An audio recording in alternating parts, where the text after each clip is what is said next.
ছোটবেলায় তো কার্টুন দিয়ে দিচ্ছেন, কার্টুন দিচ্ছে না বাচ্চাকে, আমার বাচ্চা স্মার্ট, কার্টুন চালাতে পারে, মোবাইলে হেভি জানে। আমার ছেলে না স্যার, আমার দেখেন না স্যার, এই অনেক কিছু জানে, নিজে নিজে সার্চ দেয়, ইয়ে করে, 7 বছর বয়সে। আরে বাপরে বাপ, মানে খুব গর্ব ফিল করে ওরা। কার্টুন দিয়ে দিচ্ছেন, ব্রেন থেকে ডোপামিন রিলিজ হচ্ছে, সে অভ্যস্ত হয়ে যাচ্ছে যে আমার এখন সে হাই ডোপামিন যে কাজগুলো থেকে রিলিজ হবে, সে তার ওই কাজগুলো তার করতে হবে।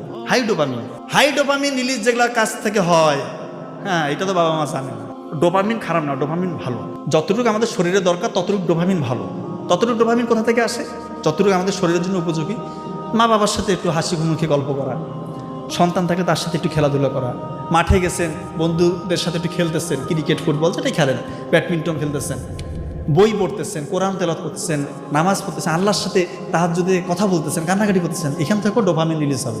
এই ডোপামিনটা আপনার জন্য ভালো, এই ডোপামিনটা আপনার জন্য ভালো। এটা ততটুকু আল্লাহ তাআলা ওই সময় বের করে যতটুকু আপনার